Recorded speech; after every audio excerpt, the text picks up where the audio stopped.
Good evening. I'm Griselda Gravestone, your best ghoul friend, and I'm here to tell you 3 spooky tales that will keep you up at night. The first story is called The Hairy Toe. There once was a little girl who went into the woods to dig up some roots for her mother to cook for dinner. She saw something strange sticking out of the ground, and when she went to investigate, she saw a great big hairy toe. It had a lot of meat on it, and she was so hungry that it looked delicious. She grabbed it and tugged, and after a struggle, it snapped off. Then she brought it home for her mother to make a tasty stew. When she got back home, she boiled up a big pot of hairy toe soup, which she ate for dinner that night. It was the best meal she'd had in weeks. The little girl went to bed that night with a full belly and a smile on her face. Around midnight, a cold wind started howling in the treetops around the little girl's home. A dark cloud crept over the moon, and from the woods the girl could hear a voice saying, "Hairy toe, hairy toe, I want my hairy toe." Inside the house, the little girl shuddered and turned over to go back to sleep. Then there was a stomp, stomp, stomp from outside, getting closer and closer to the house. Again she heard, "Hairy toe, hairy toe, I want my hairy toe." The girl pulled the covers up over her head and covered her ears. The wind howled. "Hairy toe, I want my hairy toe." The little girl jumped out of bed and ran down the stairs to the door, where she put a board across it to keep whatever was out there out. When the house was secure, she went back upstairs to bed. Suddenly, the door burst open, breaking the board, sending splinters everywhere. Then there was a stomp, stomp, stomp up the stairs. Peeking from under the blankets, the little girl saw a massive figure in her doorway. "Hairy toe, I want my hairy toe." The girl sat up and yelled out in terror, "I ate your hairy toe!" "Yes, you did," said the figure as it came closer to her bed. No one ever saw the little girl again. The only clue to her disappearance was a giant footprint her mother found pressed into the mud beside her house. The footprint was missing the left big toe.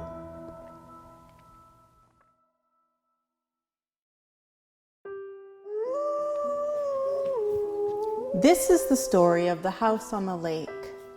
This is a story to keep you awake about a father and son in the house on the lake. The house on the lake was eerie and cold, with a secret within, until now never told.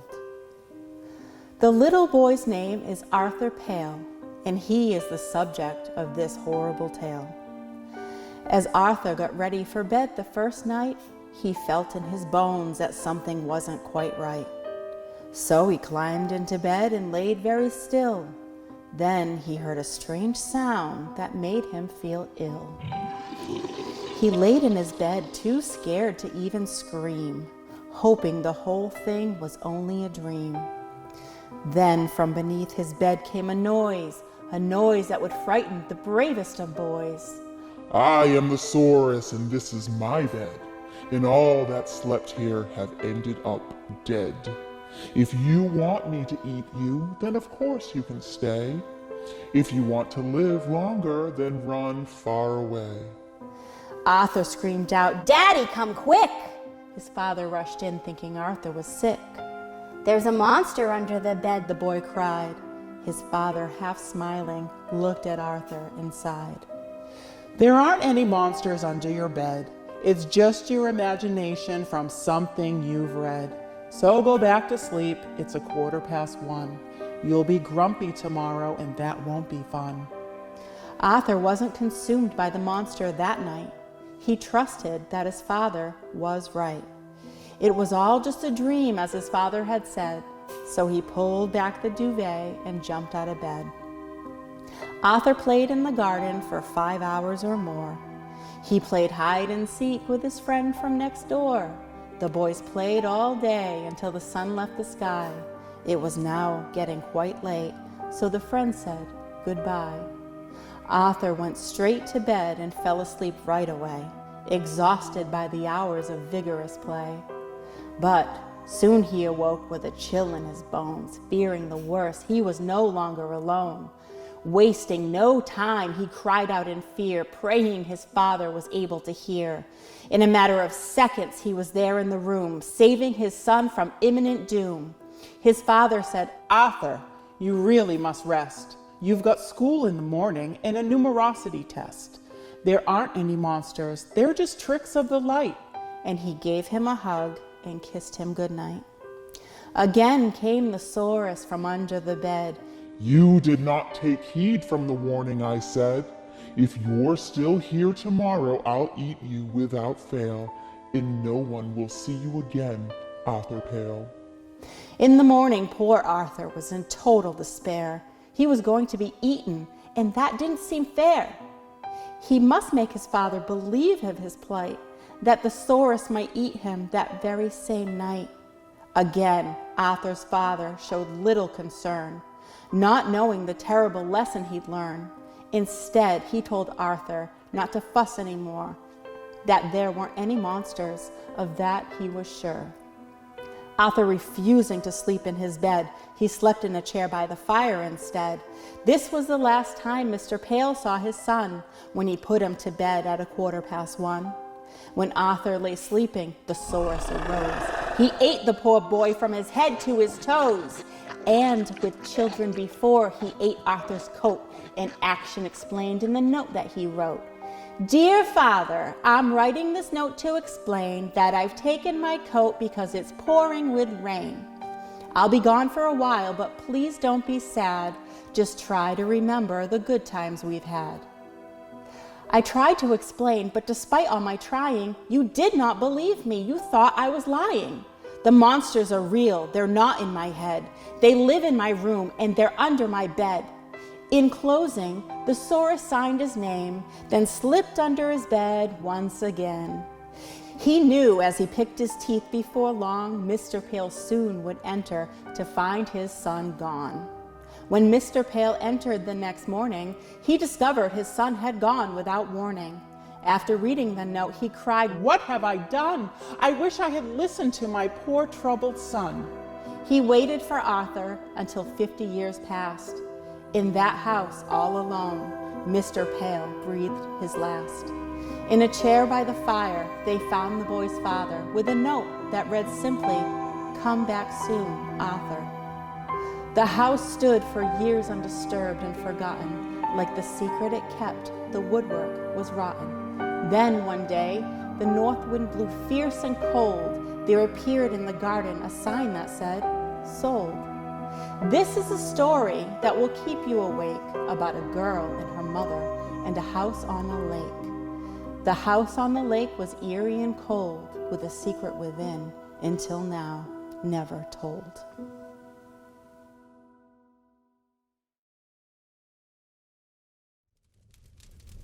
Our next story is called Tippitty Witchit's Halloween. 2 round yellow eyes glowed like little lanterns in the darkness of the barn.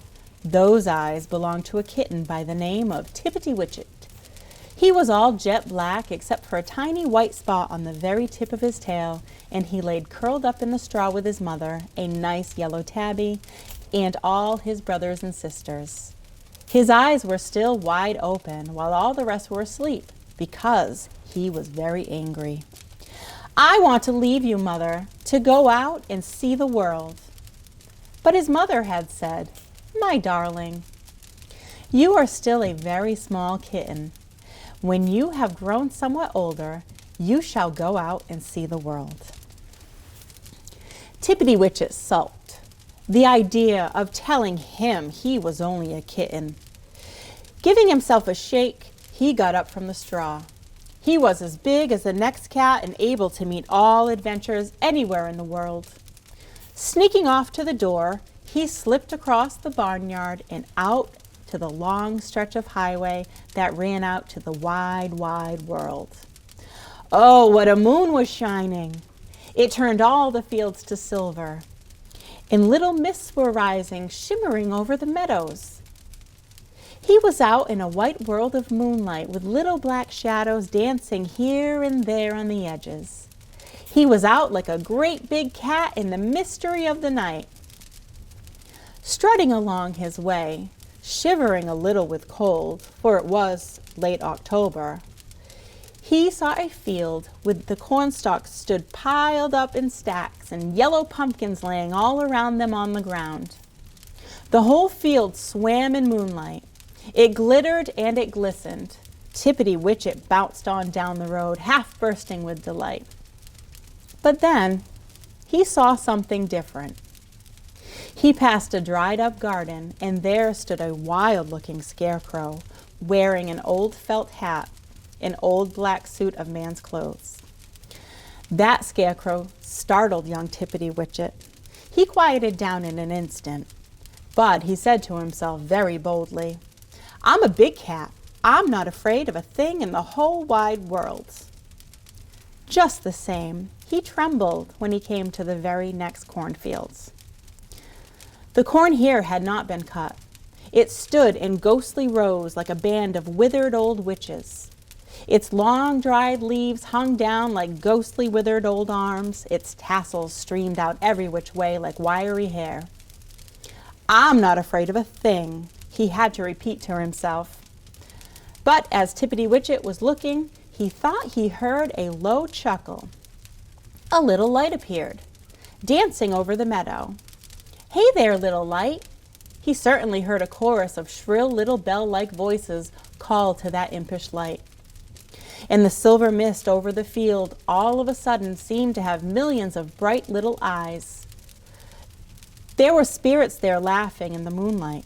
Their filmy long white robes were trailing and curling and swirling, and the mischievous little light began to dance with the misty spirits. Hide and seek they played, till all the world seemed alive and full of strange laughter.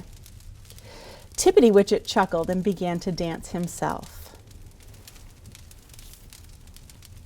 Then Tippitty Witchit heard above those chuckles a cackling laughter like the cackles of the old biddy hen. And up there against the face of the big round silver moon, he saw a black figure sailing. An old lady with a tall peaking hat and a black robe floating behind her, riding along on a broomstick and stroking a huge black cat. She sailed right across the sky, and behind her there came in perfect triangular formation a large group of big black bats soaring on big black wings. The old witch came circling lower and lower till she landed right in the field before the hag-like row of shriveled old corn witches. And the squadron of big black bats, breaking their orderly ranks, flew and fluttered about in a dusky cloud overhead. "Land of living kittens," Tippitty Witchit cried. "Life is exciting at last." Cackling and cackling, the old witch waved her broomstick, and the town of old corn witches suddenly came to life. They began to rustle a little and crackle and snap. They waved their long withered arms and danced in even rows like soldiers. Their arms moved back and forth as they swayed on their long thin bodies. Their hair streamed out in the wind, and they rustled and crackled and snapped. "Meow," went the old witch's big black cat. The hundreds of other black cats came running out of the shadows. They all began to dance, meowing and howling. "Here's something to brag about," Tippitty Witchit cried. "Won't I tell a good story when I get home again?" But just at that moment, old Mother Witch looked down on the moonlight and spied young Tippitty Witchit. "You're a nice Thomas cat in the proper color for me. I'll only need to wave my broomstick and make you my cat forever, like all these other black cats. Then you can follow me to the wide, wide world and dance in the moonlight till the very end of time." Well, Tippitty Witchit went cold, and yet he was all on fire. He tingled and trembled and shivered. He wanted to join that mad crowd. "Ah, but I see a white spot on your tail. You can never be my cat until you are head to toe as black as the sky at midnight." Tippitty crumpled up. To lose such fun for a white spot. "Never mind, young cat. I'll remedy that spot." Old Mother Witch waved her broomstick, and in a second of time, who came shambling along up the road but the Scarecrow out of the garden with a few carrots and turnips dancing along at his heels. He was swinging his long empty sleeves and shuffling his big great feet. The limp black legs of his pants were bending at very odd places. His black hat was jammed so far down it sat on top of his shoulders. Wild little whispers of straw stuffing stuck out in crazy fashion, and one of his handless arms held an old watering pot. "Get me some ink from the shadows," Old Mother Witch called out, and the Scarecrow gave one great dive into the deepest shadows. Tippity Witchit could see the blackness of the night, like black water pours in a smooth black stream as out of some unseen faucet into the watering pot. "Sprinkle it now on the white spot on the tail of this Thomas cat," Old Mother Witch commanded. The Scarecrow had lifted the pot and was just on the very point of pouring the ink on the white spot when all at once Tippity Witchit heard a meowing. Something came leaping and bounding, hurrying up the road. Jerking around in surprise, Tippity Witchit saw his mother come running toward him. The ink pouring out as he turned missed the spot on his tail and smeared in a big black shadow out on the ground beside him. "Tippity Witchit, don't!" his mother screeched in terror. "Keep that white spot on your tail. It's Halloween, my child. If the old witch gets you tonight, you'll never come home again." Before she could say any more, the old witch raised her broomstick. She waved it in the air, and Tippity Witchit's mother was suddenly turned into porcelain. A fine yellow porcelain cat shining there in the moonlight. There she stood, unable to move, unable to speak a word, frozen in the very act of leaping along the road. She looked like a beautiful ornament for somebody's fireplace mantel. "Meow!" Tippity Witchit's heart was smitten for a moment. His poor mother. But the dance was so very exciting. He wanted to dance with that crazy crowd. "Pour it on now," said the witch. Tippity Witchit felt creepy. He wished and yet he feared. Well, he was a grown-up cat. "I don't rush into things." He threw out his chest a little. "I'll just think the matter over." "Then come along with me and see what you see and think what you shall think." She took him up on her broomstick, and oh, what a thrill was that! They soared up into the air and off to the neighboring cornfield. Breathless, Tippity Witchit clutched with all 4 feet the handle of the broomstick. Such a ride as that he never had in his life. They circled over the field, and Tippity saw below the corn stacked up in piles and pumpkins laying about as big and round as the moon. And the crazy cats and the Scarecrow and the little carrots and turnips came again dancing through the corn stalks. Down dived the witch with a zip, landing on the ground. Pumpkins lay all around. She waved her magic broomstick, and all at once those pumpkins suddenly started to grin. They had eyes, they had mouths, they had noses, they had little lights shining inside them, turned into jack-o'-lanterns. They started to dance too, and the lights in their heads were glimmering here and there, winking and blinking. "Hey there!" Tippity Witchit managed to get enough courage to shout. The little lights came flickering. They drew up their flames long and lean. They leapt up into the air. They were gone altogether. The eyes of the mist spirits glittered. They trailed their white skirts and danced. The jack-o'-lanterns frolicked, grinning and winking their lights.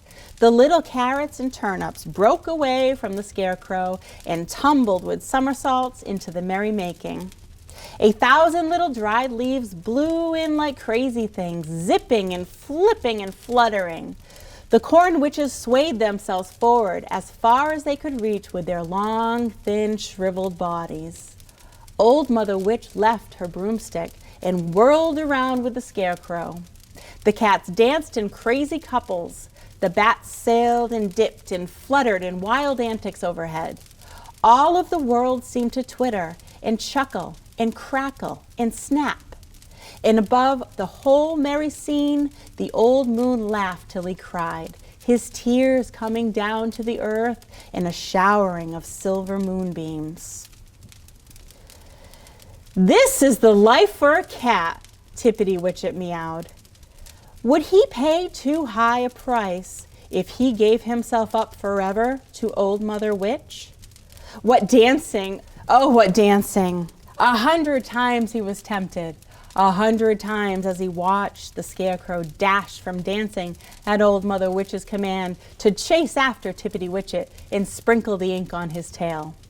But there was, by chance, one thing that Old Mother Witch had forgotten when she turned Old Mother Cat into porcelain.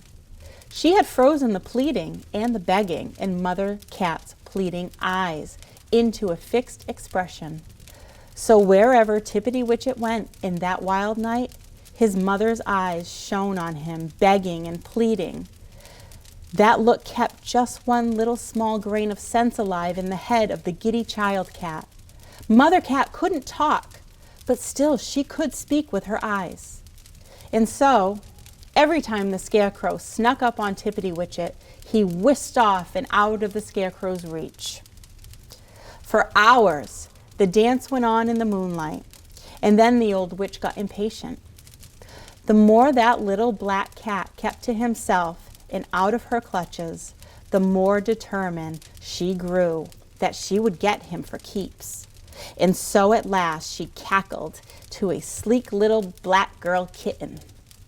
"Go and ask that standoffish young Thomas cat to dance." And the sleek little black girl kitten came and meowed very sweetly. "Oh, wouldn't you dance with me?"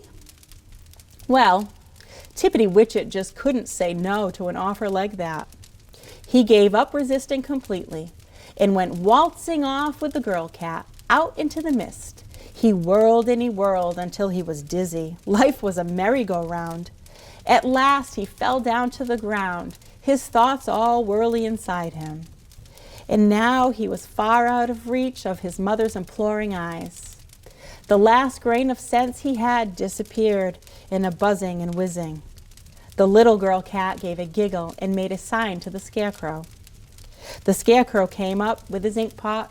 Old Mother Witch stood cackling, ready to raise her broomstick, and Tippitty Witchit's last hour as a nice, homey family cat with the love of his mother to cheer him seemed at last to have struck. But just at that moment, "Oh no!" a shrill yell from the Old Mother Witch. The sky in the east showed pink, and the moon dipped suddenly down over the edge of the world. Dawn! The dawn was coming. The sun sent a warm beam. In an instant, that mad world changed. Tippitty Witchit came to and opened one eye to see it. The leaves flocked down and laid still. So did the carrots and turnips. The little lights and the mist spirits disappeared as if by magic. The bats flew off in a twinkle. The jack-o'-lanterns were pumpkins. The scarecrow flew back to his garden to be nothing more than a scarecrow. The ghostly old corn witches were only rows of dried corn. And Old Mother Witch, what a change! She turned into a spider, hurrying to cover herself over with cobwebs and hide close down to the earth. The black cats turned into ants and scurried away at a great rate. And that was the end, for the year, of that Halloween party. Only one night a year to dance in the moonlight, all the rest of the time to be nothing more than an ant. Tippitty Witchit shivered. What, he had escaped! Meow! He began to call for his mother, and at that moment, a flash, a sunbeam struck Mother Cat. in one brilliant sparkle of light, Mother Cat was released from the spell that bound her in porcelain. She sprang up high into the air. Then she leapt to Tippitty Witchit and took him by his ear. "Now we'll go home," she said, "and don't you go wandering again until you are really as big as you thought you were tonight." And Tippitty Witchit said, "Meow." But what that meant, you'll have to guess for yourself.